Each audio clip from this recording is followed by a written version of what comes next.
He had a big laceration right above his eyes. You just couldn't tell because of all the blood. Lures ready. Got on scene and found the vessel hard aground on an island. Go! The training is intense. Just give it my best shot. Easy forward to right. It's very vital, especially in Alaska, to be ready for certain things. And my number one job is to make sure the patient comes back alive. The vast Alaskan wilderness, a place where beauty is cloaked by danger. Here every day, 350 highly trained men and women risk their lives to save others. America's deadliest waters are protected by Coast Guard Alaska.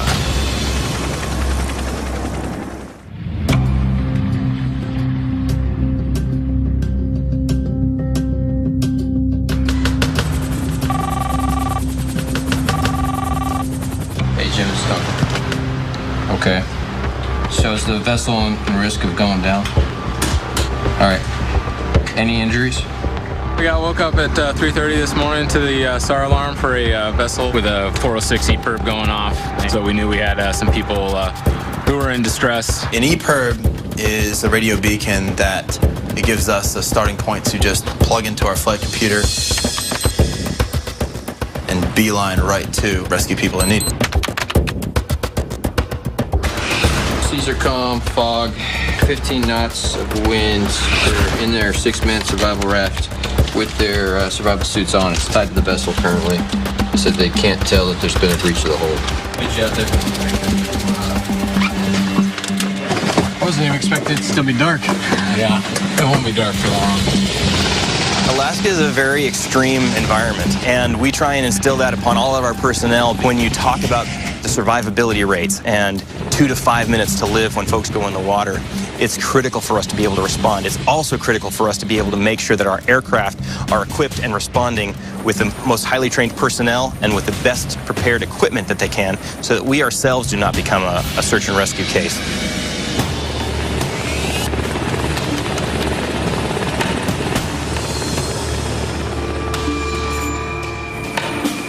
Got on scene and found the vessel hard aground on an island. The crew had done really well to prepare themselves. They had gotten in their survival suits, gotten into the life raft, and tied the life raft off to the vessel so they wouldn't float away. Lures ready. Boy swimmer. Lures in the water. Swimmer swimming out till 3 o'clock. Alright, what's going on, guys? Okay, alright, here's the deal. I'm gonna grab one of y'all and swim y'all out. Right over here. If they want to get in, put you in the back. What you got? First thing we do is we assess the survivors, make sure that they're not injured, that they're ready to get out of there, that they got all their essentials. If they've got medical issues, all their medications, and then we just get them out as fast as possible. Got any questions? All right, no injuries or anything? All right, stand by one, let me make sure it's clear. Stop! And now you can rig the basket. Okay, pop. Ready for one. Basket hoist as a survivor.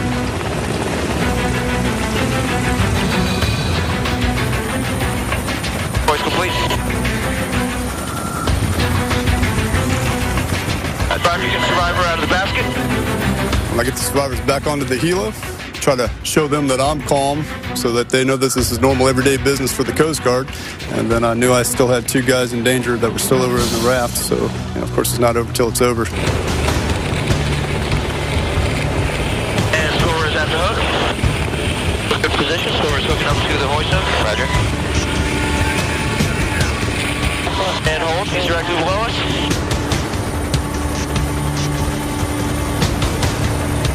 Bring it back, up to the cabin door. Roger. When I get the survivors back onto the helo, there's some guys that are wild-eyed and never been through anything like that before, and it's devastating. Just make sure they're comfortable. Try not to stir up any worries or fears about the boat that they just left. I mean, that's their livelihood. Ready for pickup for the last survivor. Copy, over. 0 yards local. After the last test, he was particular. However, he's really hesitant to leave the boat. He says the boat has no holes in it. He's got pretty much all the personal property. I'm just telling him they've got to get in the boat. I think what's been left behind. I'll copy over. The captain was pretty distraught by having to leave his boat. You know, he had to leave his livelihood behind. So I had to reassure him that, you know, it's just material. It can be replaced. Having a hard time getting the survivor in the basket. You want to be left behind, is that what you're saying? I'll tell you what, you're alive, dude. You got your life back for a reason, all right? Captain's coming. Sometimes it is difficult to get a survivor in the basket. They get caught up in the moment. They've never been in a situation like that before. You just got to make eye contact with them, let them know that, you know, it's all good. And once you put them in the basket and they realize that they're going up into the helicopter, that, you know, the worst of it's over. Being noise. Roger, Roger, rescue checklist complete. Once we get all the survivors secured in the aircraft, we make our way back home as fast as possible, just in case there's any medical emergencies. The mission's not complete until we're all safe on deck.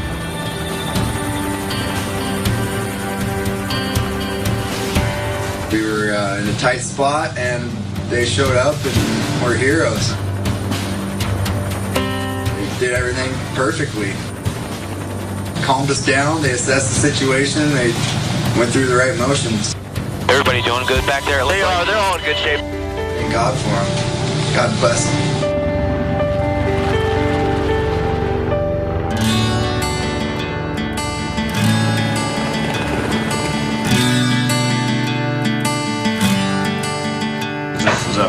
Now the third time they pulled me out of the water with the helicopter, and once by boat. Yeah, once by boat. Good job. You still live to tell about it. I mean, this is what, 20 years ago. Yeah, 91. It was almost 20 and a half years ago. 20 or something years ago. I wasn't even born yet. That makes me feel old.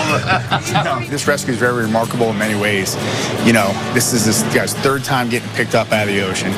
It's one of our first cases, you know, dating back 20 years ago. So we never forget the people, you know, and I don't think they forget us either. It's just amazing to me. I'm getting goosebumps. Look, I'm getting goosebumps. Yeah, wouldn't get 40-foot seas. Oh my God, I'm blowing 80, like blowing 80, 120, I think, gusts. And this is the we're first... in the water 8 hours. Wow. How many hours in the water? I think 6 hours, 6, 7 hours. And an H3 came out and got you. Yeah, the C-130 found us, and then when we see them, we were kind of happy that we knew maybe somebody was coming. Isn't that amazing? Wow. Tell me that's not amazing, Sarah. It's amazing. Yeah, look in good shape, right? That's what's amazing, right? I believe in karma. Karma's huge. When you really get, you know, the crap scared out of you, and you come back from it, and you save somebody's life, it's the best thing ever. You know, it's like... I don't know, winning a lottery. I think it's one of them moments in life where you always remember, you know, knowing that you basically gave somebody life, you know, as a crew. So that's huge. Let's get more pudding for you, Captain.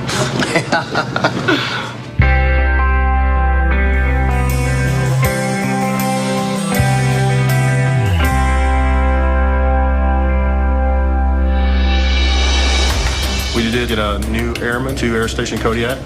Doors away. The training is intense. You kind of prove yourself to these guys. We had an incident where a gentleman suffered a severe head injury. He had a very big laceration right above his eyes. You just couldn't tell because of all the blood.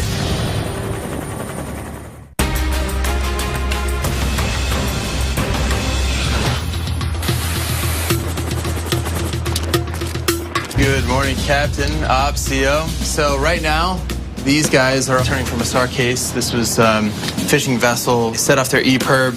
We've got a call from our District 17 Command Center to send the helicopter to the fishing vessel Bear, which has 3 persons on board, run aground. They lowered the rescue swimmers to the water, hoisted up the 3 crewmen of fishing vessel Bear, recovered the rescue swimmer, and came back. Clearly a potential life-threatening situation, but worked out great.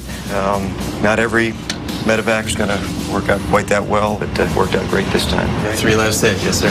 When the case is over and the job is done, you've got that sense of satisfaction, and you come back to a community where the people really appreciate the Coast Guard. That's incredibly rewarding.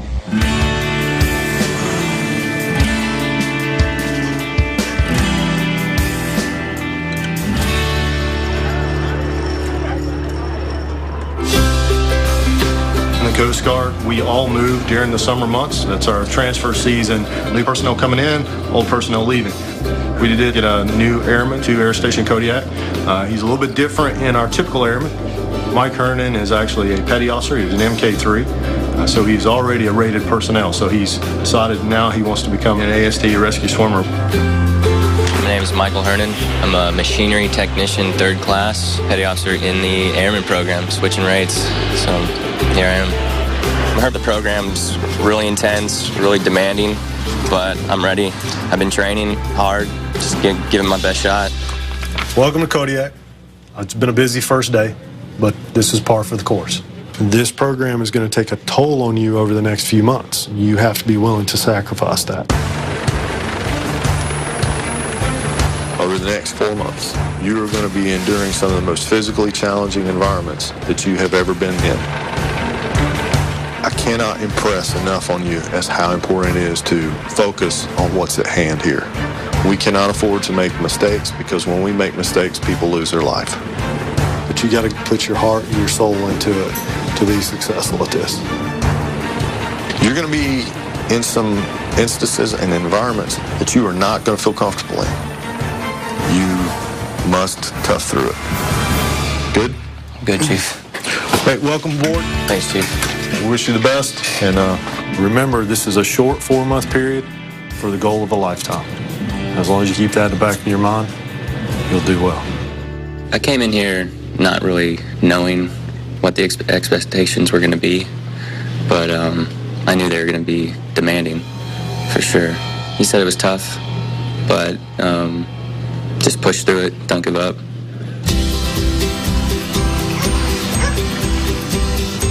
Line up over here, guys. We're going to do a roll call real quick. So yeah, clap. Clam down? Yeah. This is the 2011 Eco Challenge, U.S. Coast Guard Eco Challenge. It's put on by NWR, Morale, Welfare, and Recreation. It's a division of the Coast Guard that connects us to the local community. Here we go. Right over there at the trail. Go, go. Okay. I'm Anna Arnold. My dad's in the Coast Guard here in Kodiak, and I'm here for the Kodiak 2011 Eco Challenge. My team is the Kodiak Clam. I raced with Claude, Nate, and Steve. Claude and I did it together last year, so we wanted to team up again this year. It's just a ton of fun because it's just, you're out there just doing it, you know, beautiful day in Kodiak. You know, it's just fun being out there with people you like. That guy in a little coat. Worthless, Claude. You're worthless. The race is about 11 hours. Tough course this year. We trekked a lot, and the rafting is intense. Claude went head first with his camera in the water. Nate, help me, Nate. I'm drowning. Then he had a meltdown. Stand up, rescue swimmer. Yes, give her a hug. Give her a hug. We got our butts kicked that whole river. Come here. Aww. Final major obstacle, of course, was a zip line across Lonely Creek. Once we got across, we had a mad dash to the finish line. Go, you guys, go. All right, you're good to go. Watch your fingers. Hold up, DJ. So at the traverse, I was going across, you know, and I was screaming across. Gotta push through those bushes. Oh, God. That's awesome. Oh, yeah, perfect clearance. I got jammed up there. Oh. We lost Claude for a minute there. Nate and Steve and Anna pulled me. I'm not embarrassed. I'm 280 pounds, you know. That's what the team's all about, you know, Eco Challenge. Everybody help each other out and get across. I'd rather jam a pencil in my eye twice than do that again.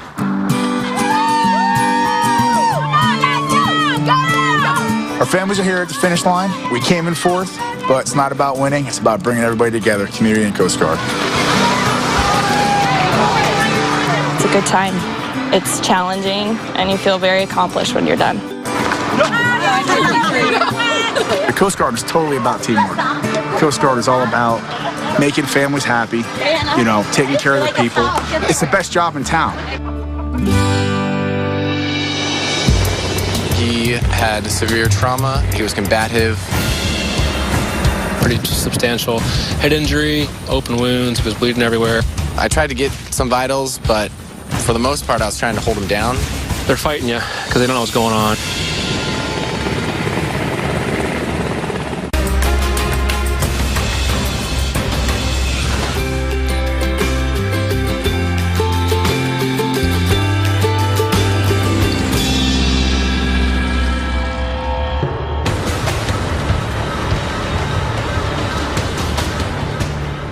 any airman candidate, it's an evaluation process, and it's a holistic evaluation process. We did get a new airman to Air Station Kodiak. Mike Hernan is actually a petty officer. He's decided now he wants to become an AST rescue swimmer. All right, so music, go ahead and be Petty Officer Hernan spotter, please. Okay, no rest, muscle failure. Go. With Petty Officer Hernan, we'll do the PTN test. It'll start out with the land portion of PT, and then we'll go on to the 1.5 mile run, 500-yard swim, and then the underwaters. You're done. Good. All right, good effort. Okay, all the way up. Go. The in-test was much more difficult than I imagined. Ever since I joined the Coast Guard, I've wanted to become a rescue swimmer, and I'm going to do whatever it takes to get into the program. Okay, you're done. You're done. Very well. Shake it off, blow it out. Stretch out your calves, your hamstrings, your quads, and get ready to run. All right? Let's get out there, go for a 1.5 mile run, get the lead out. Okay, I'm looking for a personal best from you is what I'm looking for. Set. Go.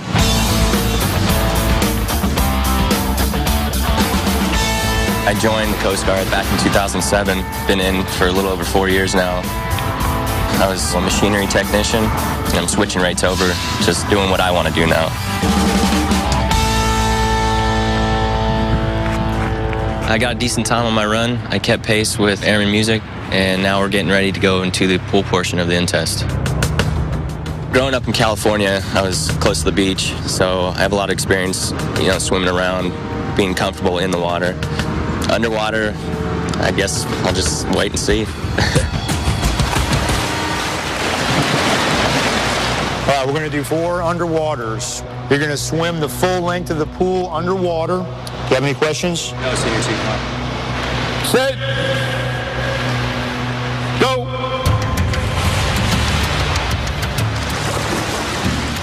The pool, that was my toughest spot. I think that's most everybody's. Certain things, especially underwaters, that's where it was really tough. Your brain's telling you to pop, you need oxygen. But you can hold your breath longer than you think. So you just have to fight through the urges. It was hard because you gotta kind of prove yourself to these guys.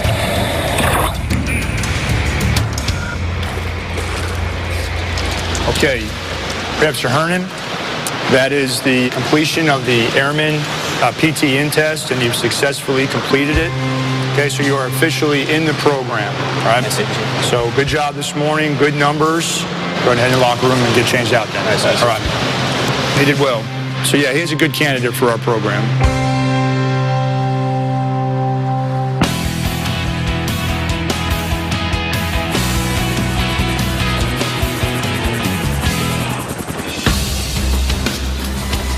So today with Petty Officer Hernan, he passed this test.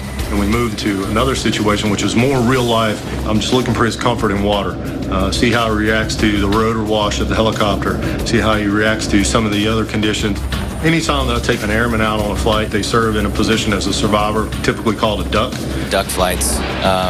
Me as the victim. You want to get an individual in any kind of environment, make sure that they can handle the really bad stuff later on in their career.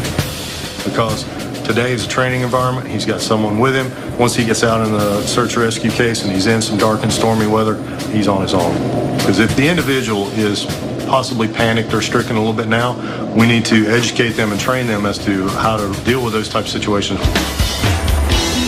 The training is intense. They hand me the hook, I hook up, and everything has to be precise. And it makes sense because if you screw up once, it could be right when I hit the water, unhook and just swim at the helicopter's 1 to 2 o'clock position. Just sitting out there in the ocean by myself is unreal. Ready for 1 free fall deployment of the swimmer. Doors away. When they're being survivors, they get an idea of what it's like when that helicopter approaches and they're being tossed about due to the rotor wash. Swimmer is clear of the water. Swimmer is halfway up. Swimmer is at the cabin door. When I'm out there being the survivor, I just try to take it all in.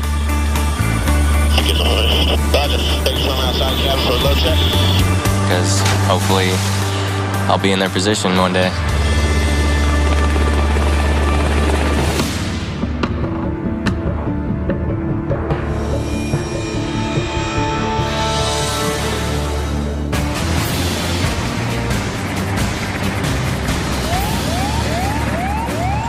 Roughly around 2 a.m. we got the call.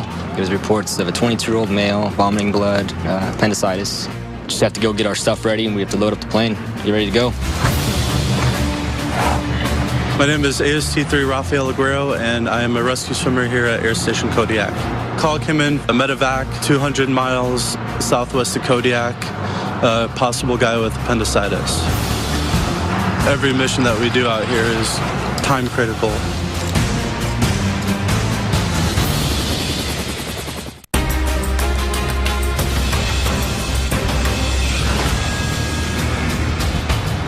Emergency survival equipment, make sure everybody's got your appropriate gear. Yes, sir. Okay. No questions, we'll head on out. My name is Lieutenant John Kirk, and currently I'm standing the Operations Duty Officer Watch. So we have the container vessel with the individual with appendicitis down here, which is approximately 280 nautical miles to the southwest of Kodiak, which is located here. A burst appendix can be potentially life-threatening, so we wanted to be able to get him off the vessel as soon as possible. I am Felipe de Freitas, a medevac specialist. I get my stuff, and then I'm ready to rumble.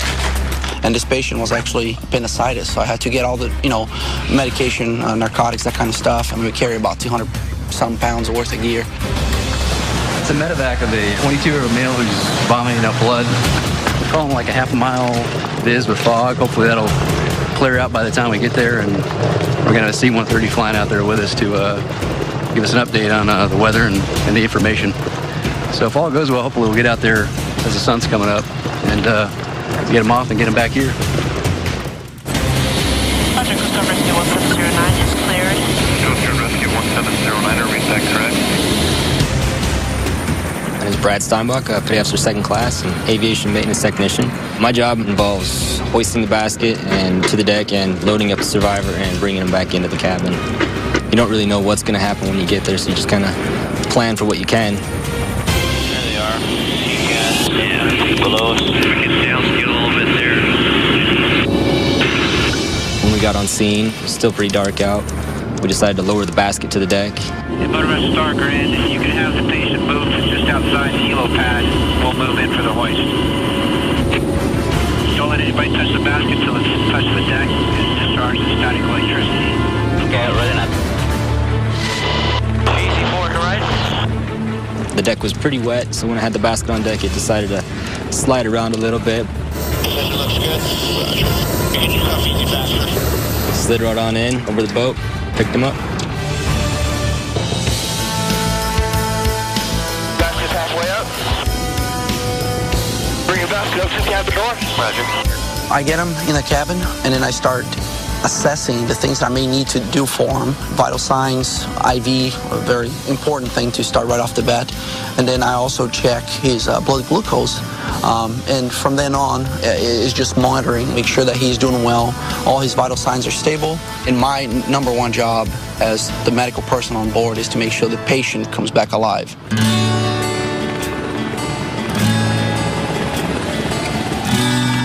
The great thing I think about my job and how it helps is, for example, this patient that I had today, appendicitis, I was able to actually, with the training that I've had through the Coast Guard, diagnose him that he actually had the appendicitis and be able to treat him accordingly. In my eyes, I have the best job as a flight mechanic in Kodiak, Alaska. It's in the Coast Guard. You can, there's nothing better. If you go out and save people and come back, the place is beautiful. This one went very well. I had an ambulance waiting for him on deck, and it was a good day for us. It could have been a better day for him.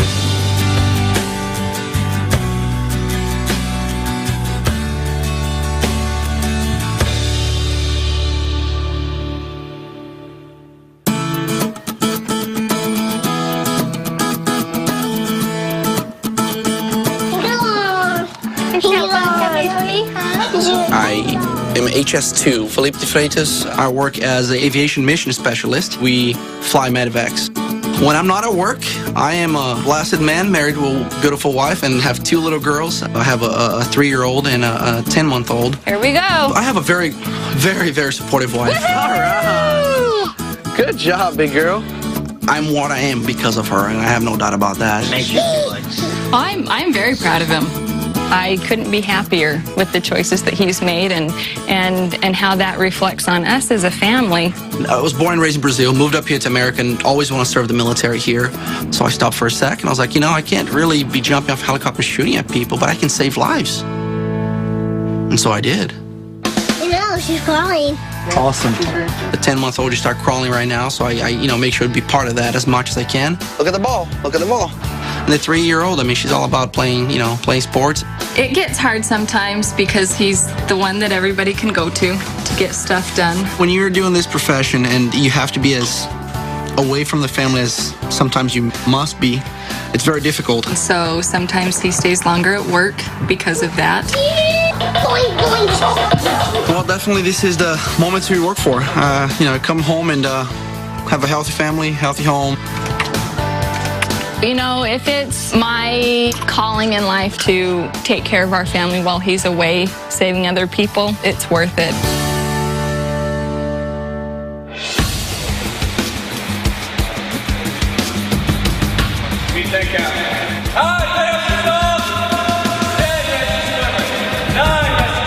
Petty Officer Hernan has definitely progressed throughout the program since he's been here. The airman program currently, they go to an air station for 4 months, and that's the beginning of their phase to become helicopter rescue swimmers. The first few weeks were intense just because I wasn't used to it. But as weeks went on, I wouldn't say it got easier, but I got more comfortable in the water. Getting over the hump feels awesome. Squirt! You want to see me, Chief? Petty Officer Hernan, come on in. Got good news for you. I have orders for you for AST Airman A School. Awesome. Thanks, Chief. All right, so now the real deal begins. What we do here in the Airman program is just prepare him for the rigors that he'll see at A School. A School, they get much deeper and much more heavily involved. Definitely the PT steps up to a different level. You've done a good job here in this program. I expect nothing but the same from you. Make me proud by doing what you're capable of doing. All right, Chief. Okay? Stay strong and keep pushing forward. Congratulations. Good, thanks again. Thanks for all your support. You bet. You have to remember there's only 350 ASTs in the Coast Guard, and that's a very small group when you're talking about 35,000 active duty members in the Coast Guard. You develop a strong tie with an individual that you know, hey, I can trust you with my life. I can trust you with my child's life. That's even more important. We're all in it together, and we all got each other's back. Got through the program, 16 weeks. It was real tough. Didn't know what to expect coming here, but I made it. Looking back on day one to now, it's a huge difference. It's been a tough 4 months, and moving on to the next step feels good. I'm ready. I feel great. I'm in the best shape of my life, and it's just gonna get better. I haven't told my mom I received orders yet. She'll probably cry.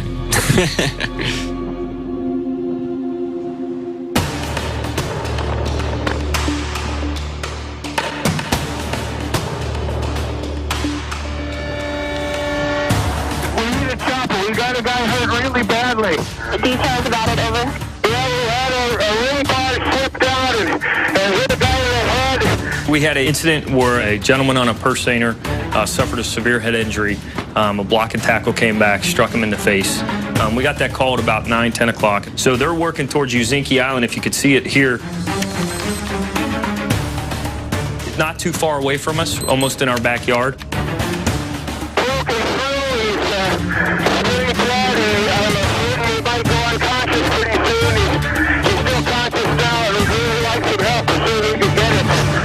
Excellent, let's go. I'm Chief Brumley. I'm the officer in charge of ANT Kodiak. It's Aids and Navigation Team. Basically what the deal is the decision was made not to launch a helicopter due to the low ceilings. So we've been asked if we can go out and assist with the medevac. So we're taking a crew on the 41-footer headed out toward Uzinki to meet up with the boat. Board clear? All right, we're in the green. We're going to head out.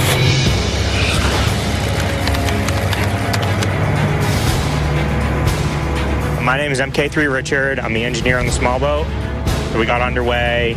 The ceiling was dropped, so they couldn't launch a helicopter yet. The guy had sustained some facial injuries, so what was going through our heads was, how are we going to be able to get this person out of here?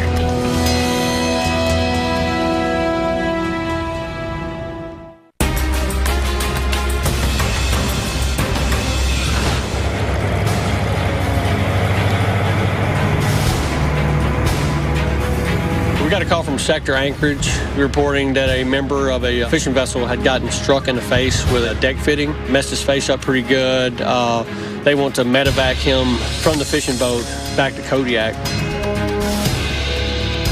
The decision was made not to launch a helicopter due to the low ceilings, so we're going to use our resource to get him medical attention.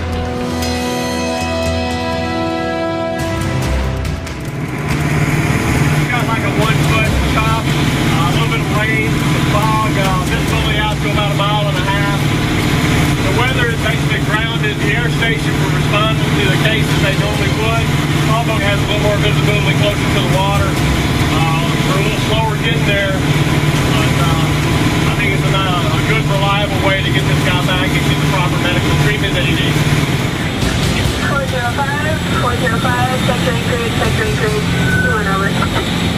So we're about halfway there. We get a call from Sector Anchorage. They let us know that the victim, his condition was worsening, so they were launching the helicopter to get him from Uzinki. We made the decision to continue out there just to make sure that he had a resource and a way to get back to proper medical, treatment.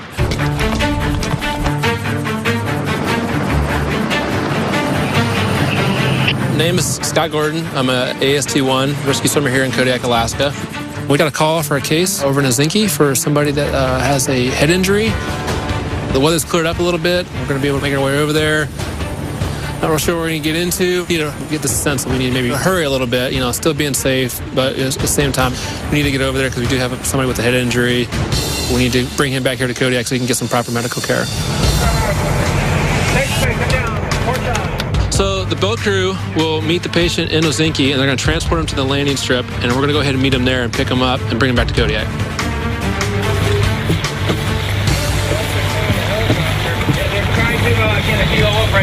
The harbor master met us. We made sure to let him know that they were sending a helicopter. Somebody want to come up to the clinic and assess? So I sent 2 of my crewmen with the harbor master to help assist getting the victim to the helicopter.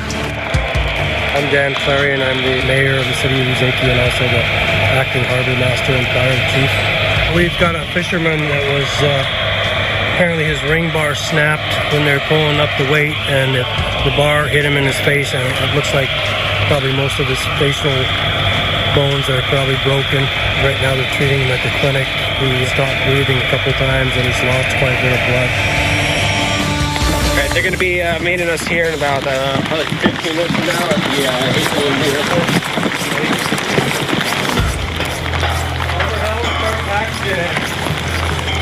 Get him ready.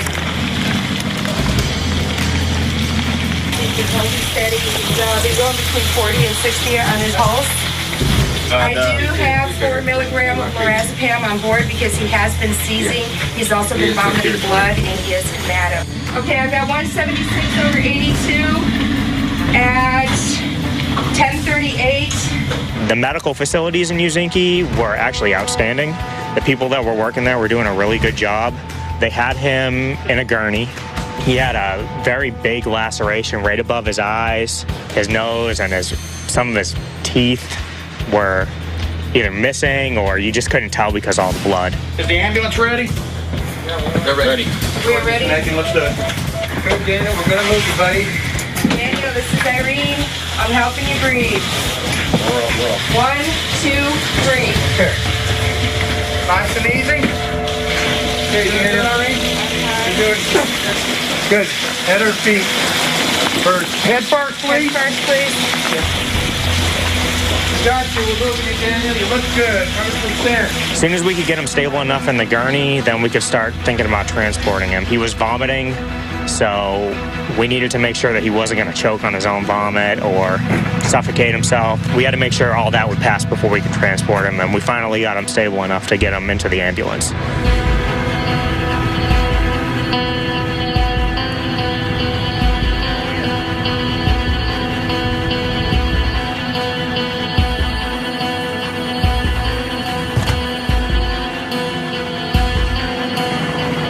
I'm David Call, HS3 over the clinic, EMT Emergency Medicine. We went and picked him up. We were told that he had severe trauma and that he was combative. He was having a pretty tough time, pretty substantial head injury. He had some open wounds. He was bleeding everywhere. The nose injury was pretty wide. You know, he had some bones protruding, so it was pretty substantial. So we brought him, put him on the helo, made sure that his head was towards the door just in case, because they said he was puking up dark blood, which usually means that the blood from his sinuses and his nose is going into his stomach and coagulating.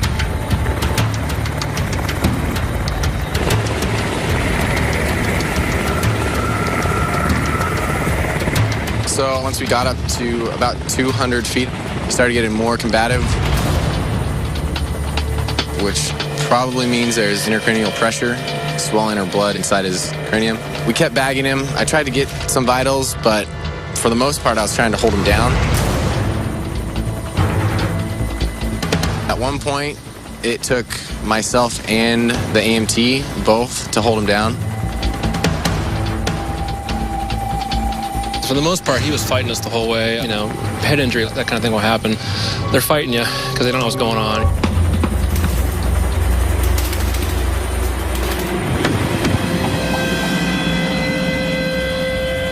He was responsive to painful stimuli around his lower occipital towards the nose. His nose right here, the gash ran down like this. His nose was actually, instead of on the lip, his nose was about an inch higher.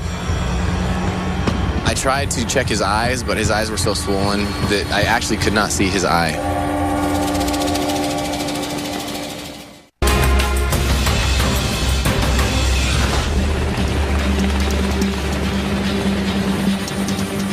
We got a call this morning for a medevac for a guy who was on a fishing boat and he got hurt.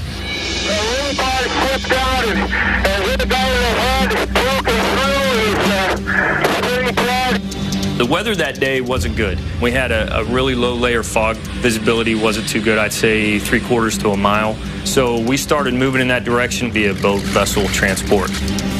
And then the severity of the injuries kind of came to us or to our district office, and they asked for the launch. It was a solid team effort as far as the AMP boat made it on scene, and they were able to transport that victim or help take that victim out of the local clinic, where further transport from the 60 picked them up to get them back here to medical attention in Kodiak.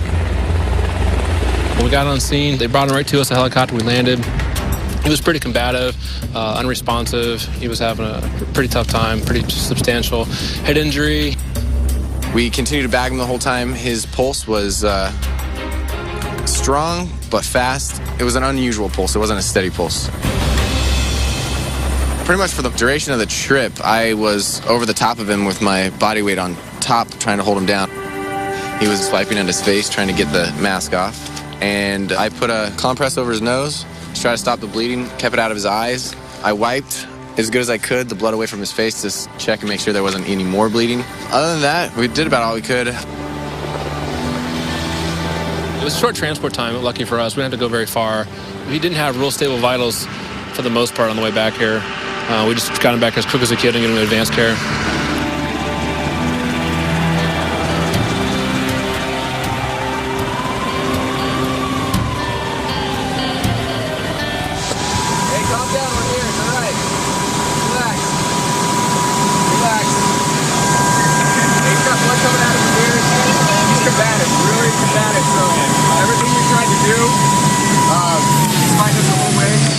Major head trauma. There's blood coming out of his ears. When we went up to 200 feet, he pretty much freaked out, and it was took pretty much. He's been fighting the whole way. Yeah, I haven't been able to really do anything.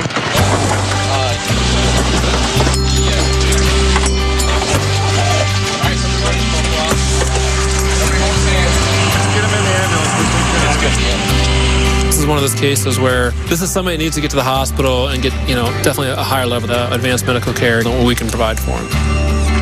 It affects you. It was pretty severe. He's going to need some kind of surgery and hope that, he's going to be okay.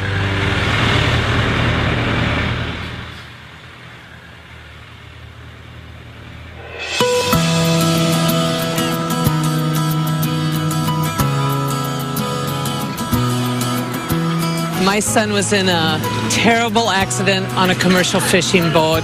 They got him to Kodiak, saved my son's life. A number of people saved my son's life, but the Coast Guard were one of them. And then there was this wonderful Coast Guard young man that sat in the emergency room with me for a good hour. He sat there, held my hand. It was wonderful. And now, a month later, we are all here. We're friends put together a wonderful benefit dinner for Daniel. This is his college fund now. And to help us through, because there's a lot of bills that need to be paid for this.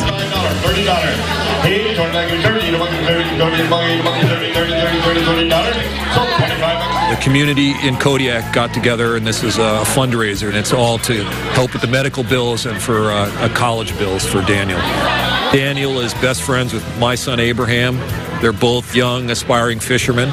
Could have been my son that got hurt, but it was Daniel. So we all stick together on this stuff. It's a small town, and I think we're there for each other. But I would like to mention that the Coast Guard is part of that community.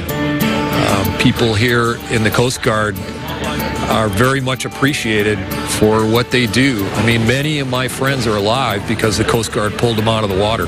We depend on the Coast Guard with our lives. I think that's the reality of it. The Coast Guard in Kodiak is important to us because they save our families, they save our children, they save our men and women who are out. We are very thankful and we are blessed that they're here and they provide a constant source of support for our fishing community, one of the most dangerous occupations in the world.